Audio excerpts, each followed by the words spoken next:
My dear friends, my dear masters and gods, Brahmarshi Pitamaha Patriji அவர்களுக்கும், PSSM, PMC அனைத்து pyramid மாஸ்டர்ஸ்களுக்கும் மற்றும் சத்யம் பிரமிட் ஸ்பிரிச்சுவல் ஃபவுண்டேஷனுக்கும் என்னுடைய வணக்கத்தை தெரிவித்துக் கொள்கிறேன். ஒரு நேரத்தில் தௌசண்ட்ஸ் ஆஃப் இயர்ஸ் பேக் தியானம் என்றாலே ஒரு மிக்க பெரிய ஒரு கல்வி அப்படின்னு சொல்லணும். எதுக்காக அப்படின்னா ஒருத்தருக்கு தியான உபதேசம் என்பது கொடுக்கணும் அப்படின்னா எத்தனையோ டெஸ்ட் எல்லாமே பாஸ் ஆகும். அப்பதான் அந்த மாணவருக்கு தியானத்தை எப்படி செய்யணும் அப்படின்ற விஷயம் ஒரு உபதேசமாக காதுல சொல்லி அவங்களுக்கு தியான முறை அப்படின்றது சொல்லுவாங்க. அது இல்லாம அந்த டெஸ்ட் எல்லாமே பாஸ் ஆகாம சொல்ல மாட்டாங்க. ஒரு மிலிட்ரி இல்லை ஒரு கவர்மெண்ட் போஸ்டிங் ஏதாவது பண்ணணும் அப்படின்னா அங்கே நிறைய கேள்விகள், நிறைய எக்ஸாம்ஸு, நிறைய டெஸ்ட்டு எல்லாமே பண்ணுவாங்க. Physical fitness, emotional fitness, mental fitness, endurance test, இந்த மாதிரி நிறைய டெஸ்ட் எல்லாமே இருக்கும் இல்லையா? அந்த மாதிரி நிறைய விஷயங்கள் எல்லாமே டெஸ்ட் ஆனதுக்கப்புறம் தான் அந்த தியான உபதேசம் அப்படின்றது சொல்லுவாங்க. அந்த விதமான தியானத்தை இன்னைக்கு உலகம் முழுவதும் தியானம் என்றால் சுவாசத்தின் மீது கவனம் என்ற ஒரு சிம்பிள் ஒரே ஒரு சென்டென்ஸில் நமக்கு சொல்லியிருக்காங்க பிரம்மர்ஷி பிதாமக பத்ரிஜி அவர்கள். தியானம் என்பது எல்லாரும் செய்யணும், எல்லாரும் செய்யக்கூடியது அப்படின்னு சொல்றார். அதுக்கு முன்னாடி சந்நியாச தீட்சம் எடுத்தால் மட்டுமே அவங்களுக்கு தியான போதனை அப்படின்றது செய்வாங்க. இப்போ அது கிடையாது. சம்சாரத்தில் நிர்வாணம் என்ற ஒரு சொல் இருக்கு. சம்சாரத்தில் இருக்கும்படியே தியானத்தை செய்து நிர்வாணம் என்பது அடையுங்கள் அப்படின்னு சொல்லி அர்த்தம். முதல்ல எல்லாமே சம்சாரத்தில் யாரெல்லாம் இருக்கிறார்களோ அவங்களுக்கு சொல்ல மாட்டாங்க. எதுக்காக அப்படின்னா, ஃபார் எக்ஸாம்பிள் ஃபேமிலியில இருப்பாங்க ஒருத்தர். ஒரு ஃபேமிலி அப்படின்னா என்ன? ஒரு பாடிலி ரிலேஷன்ஷிப். நாம இந்த உடல் என்ற ஒரு ஐடென்டிட்டியுடன் இருந்தால் அந்த ரிலேஷன்ஷிப் அப்படின்றது நிற்கும்.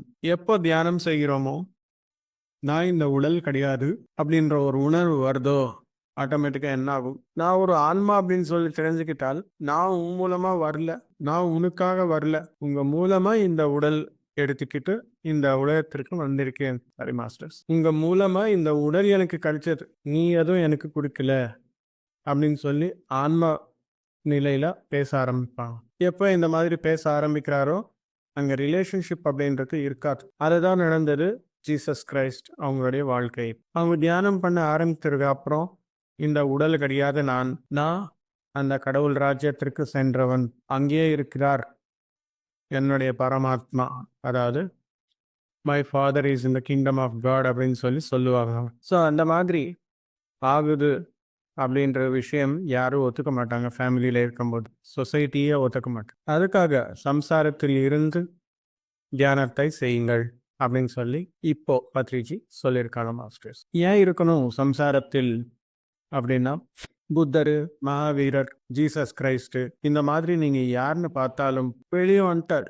சம்சாரத்திலிருந்து வெளியே வந்து ஒரு இடத்துல உட்கார்ந்து தியானம் பண்ணி அந்த சத்தியத்தை எல்லாமே தரிசனம் ஆனதுக்கு அப்புறம் இருந்தாங்க. ஆனா அவர் நீ யாரு பார்த்தார்?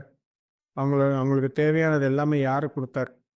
திரும்பி சொசைட்டியை தானே. சொசைட்டி என்றால் யாரு? குடும்பங்களின் சமுதாயம். அந்த குடும்பங்களே வந்து திரும்பி பார்த்துக்கணும். எல்லாருமே நான் ஒரு சந்நியாசம் எடுத்துக்கிட்டு சன்னியாசி ஆகிறேன் அப்படின்னா யார் பார்த்துப்பாங்க? இன்னொருத்தர். அது கிடையாது. இந்த உலகம் முழுவதும் தியானிகளாக மாறணும் அப்படின்னா சன்னியாச தீட்சை அப்படின்றது பௌதிகமாக தேவை வராது. வீட்டிலேயே இருங்க, சம்சாரத்திலேயே இருங்க. உங்களுடைய ரோல் சம்சாரத்தில் என்னமோ அது கரெக்டாக கடைப்பிடிங்க. ஆனால் உங்களுடைய உள்ளுலகம் கூடவும் வளர்ச்சி என்பது வரணும். அந்த வளர்ச்சிக்காக தியானம் என்பது செய்யுங்கள். இந்த விஷயமே ஓஷோ அவர்கள் என்ன சொல்லுவாங்க அப்படின்னா, நம்முடைய ஆன்ம வளர்ச்சிக்கான தேவையான முயற்சி செய்யணும் அப்படின்னா 2 விதமா செய்யணும். அது என்ன அப்படின்னா, ஒன்று வந்து சமூகத்திலிருந்து, அதாவது குடும்பத்திலிருந்து வெளியே வந்து சமூகத்துக்கு எனக்கு எந்த சம்பந்தமும் இல்லை அப்படின்னு சொல்லி ஒரு இடத்துல உட்காந்து மெடிடேஷன் பண்ணி செய்வது. 2வது வந்து வீட்லேயே இருங்க, சம்சாரத்திலேயே இருங்க. நீங்க உள் உலகத்திற்கு ஒரு வளர்ச்சிக்காக பயிற்சி செய்கிறீங்க அப்படின்ற விஷயம் யாருக்கும் சொல்ல தேவையில்லை.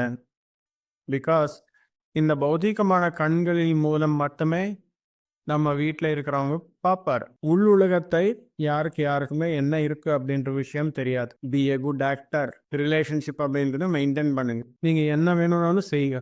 But be a good actor. உங்க தந்தையாருக்காகட்டும், உங்க அம்மா ஆகட்டும், கால் மேல விழுந்தோன்னா வீணுங்க. அவ்வளோதான். பட் வெளியே வந்து பண்ணணும் அப்படின்னா அது ரொம்ப தீவிரமான விஷயம்.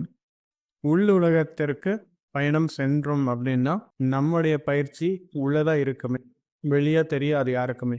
அதற்காக நீங்க குடும்பத்துல இருக்கிறீங்களா, இல்ல வெளியே வந்து ஒரு மலை மேலே உட்கார்ந்து நீங்க தியானம் செய்றீங்களா அப்படின்றது உங்களோட விருப்பம். பட் குடும்பத்திலேயே இருந்து தியானம் செய்தால் உங்களுக்கு மட்டுமே கிடையாது நன்மை, உங்களுடைய வீட்டுக்கு மட்டுமே கிடையாது, சொசைட்டிக்கும் உங்களுடைய நன்மை அப்படின்றது கிடைக்கும். அதற்காக சம்சாரத்தில் இருந்தபடியே தியானம் என்பது செய்யுங்கள் அப்படின்னு சொல்லி பத்ரிஜி சொல்லியிருக்காங்க மாஸ்டர்ஸ். Thank you masters. எல்லாருக்கும் வணக்கம். நன்றி.